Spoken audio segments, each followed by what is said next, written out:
Dear students, good morning. Welcome to Deep Daily Editorial Enrichment Program of Law Excellence IAS. Let us start the discussion on today's newspaper, that is 4th June 2019. The first article, A Rocky Road for Strategic Partners. The strategic partners referred here are India and United States of America. The centrality of this article is to analyze how these relations are getting affected today. From very days of independence, India has lauded its strategic autonomy in foreign policy. It means that it do not want to heed to any country and compromise on its needs and shall uphold its independence. Today, during the Trump era, he started treating both the friends, allies, and foes alike. And he is guided by his own self interest. This is what is described as unilateralism. So, here, the strategic partner between India and United States of America, it grew for three reasons. One is US want India to be a counterweight to the China in the region. So in this context, then President George Bush has proposed for Quad. So this consists of the Democratic Alliance to counter the Communist China. The countries such as Australia, India, US, Japan, they shall become an alliance to counter the China, but it did not take off. And the second thing is, India is a growing economy. In this context, United States and its companies need access to Indian markets. And the third, the strategic importance of Indian Ocean has increased. For this reason, the Pacific Command of United States of America is named as Indo-Pacific Command, and this region is popularly called today as Indo-Pacific region. So for these three reasons, the strategic partnership raised between India and United States of America. This is the reason why Rex Tillerson, the Secretary of State, initially appointed by President Trump, stated that both these countries were two bookends of stability on either side of the globe. Remember again, both these countries are two bookends of stability on either side of the globe. So, this states that India and US relationship is essential to ensure the stability in global politics. But today, under Trump and his advisors like Pompeo and Bolton, how these relations are sharing. So let's analyze three recent issues. The first is Iranian oil curbs. Recently, exemptions given to India and seven other countries with regard to the import of the Iranian oil are being done away with. It means that India cannot import the Iranian oil, which forms 10% of its crude imports. In this scenario, Iran is an important country for India. So, from very days of crisis, either it is Gulf Cooperation Council, everywhere Iran strongly recommended India, supported India against Pakistan.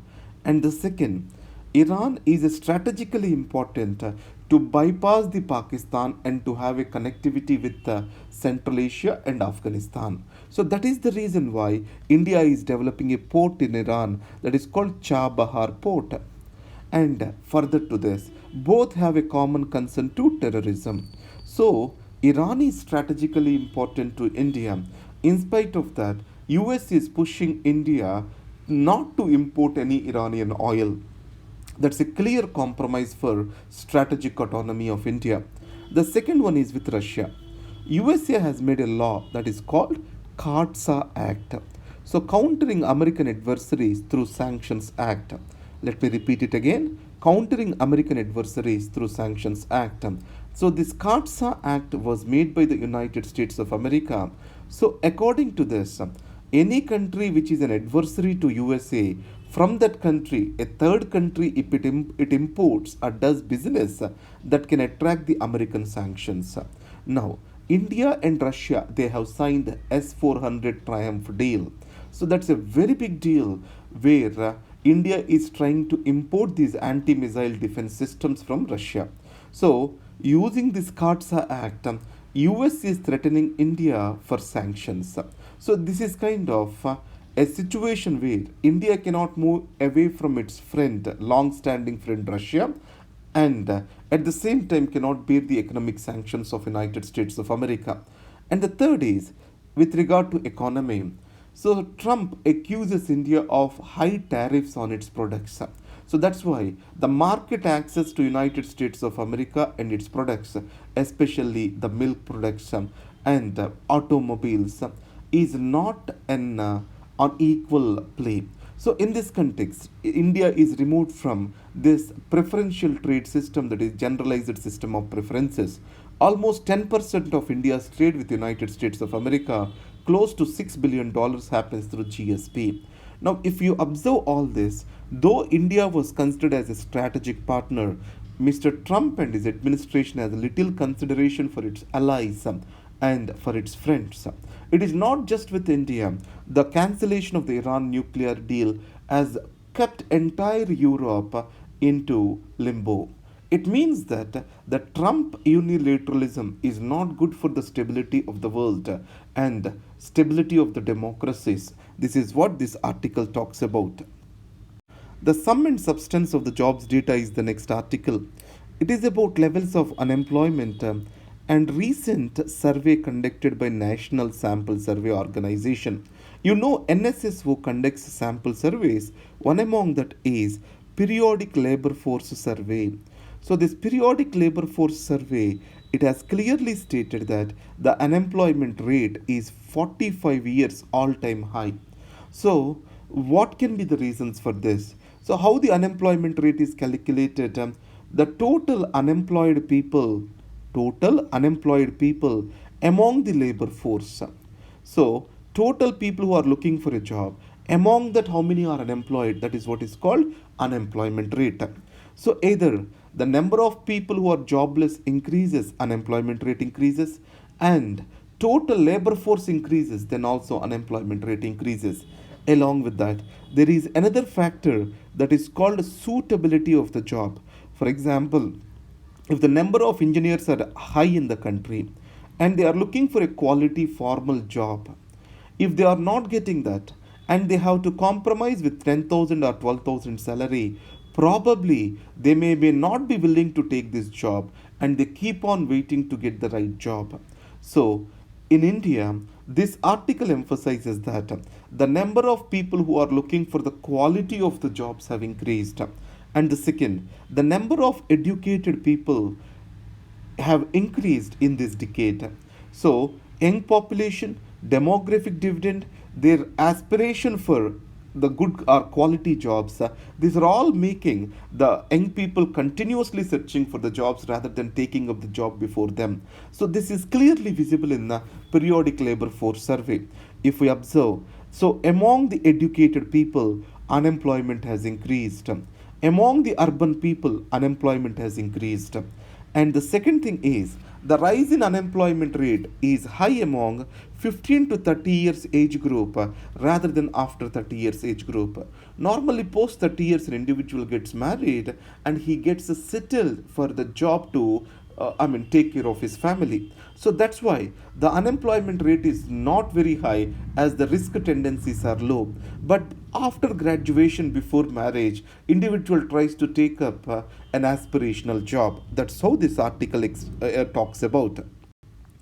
The next, the changing idea of university. What is the purpose of a university? University has to create knowledge, impart knowledge, and has to preserve knowledge. So the relationship of university is not just to create certain employment or job oriented skills, it is to create a knowledge which is useful for the future. And the second, it has to develop critical thinking, free inquiry, and it shall be able to question every dominant idea of the day. How much it is accepted, it has to question. University shall be the space to question every dominant idea that is guiding the society. When you question an existing idea, you develop a new thought and new idea. That's how university gets, our knowledge gets progressed. But today, let us understand this. University is being reduced to a space which is meant to create employment.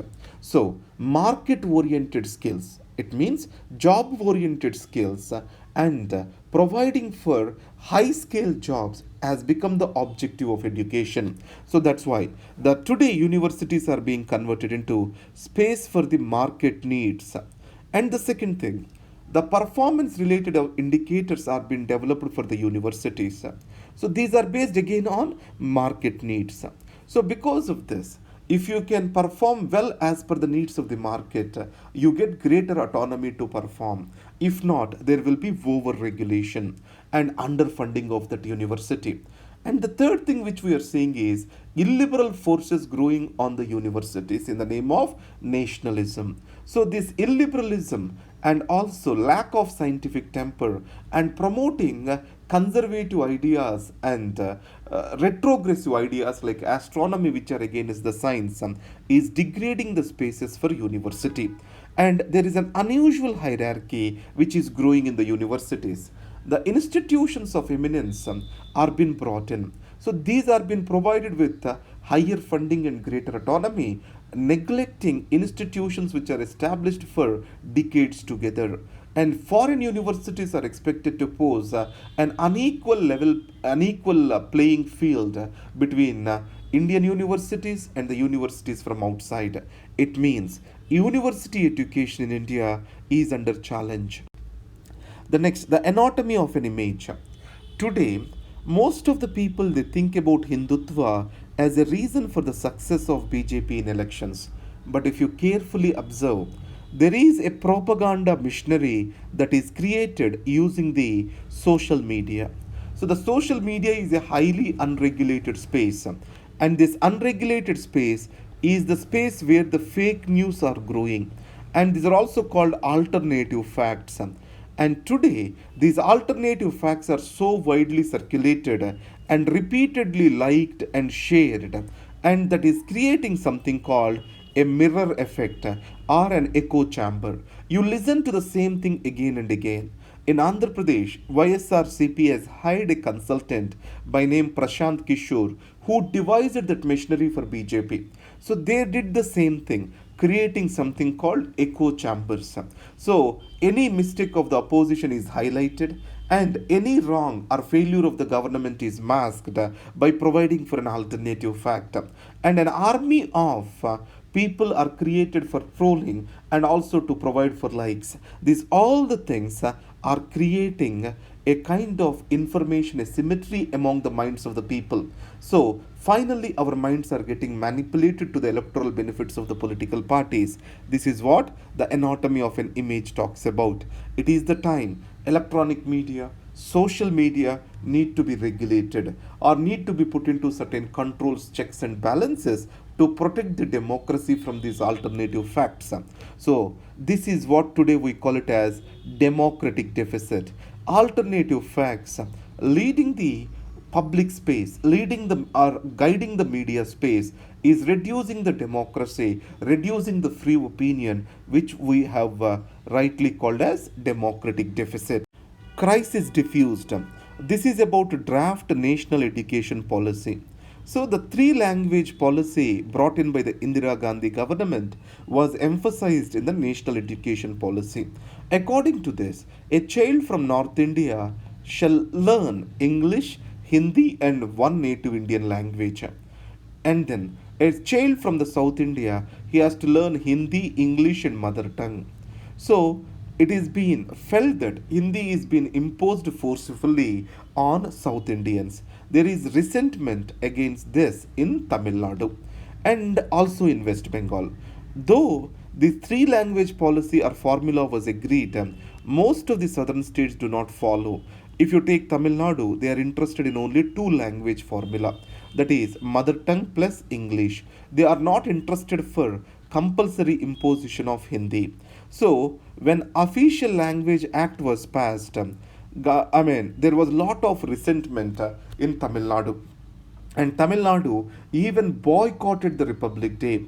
In 1965, then the Prime Minister of India, Lal Bahadur Shastri, has assured them that Hindi will not be forcibly imposed onto the South Indians.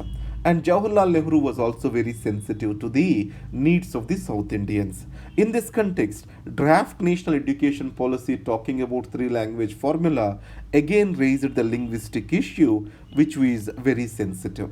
And it coming from the NDA government, which is dominated by the BJP, is another issue because BJP has clearly stated promotion of Hindu and Hindi as its objective. So, however, amending the existing draft national education policy, this crisis is diffused. The next is Behemoth's shadow. India is said to be shifted into coalition era, complete coalition era in 1999. But today, in the NDA government headed by Prime Minister Modi, the coalition partners they are on the periphery. So it is clearly visible in the cabinet berths and distribution it among the partners. So that's why JDU do not want to take any cabinet berth. If you take Nitish Kumar, he was part of the Mahagathbandhan in Bihar and then he shifted sides towards the BJP. So, in this scenario, the BJP relegating its coalition partners is a concern for these people. So that's why JDU is expected to move out of the BJP. And then Shiv Sena also started being critical to the BJP as it is also relegated to periphery. And in the upcoming assembly elections in Maharashtra, Bihar, and everywhere, we can see BJP playing the first player, and these will become auxiliary players. So the increasing majority strength of the BJP is expected to be a threat to the regional players, is expected to be a threat to the coalition politics in India. And finally, thank you. Have a good day. All the best.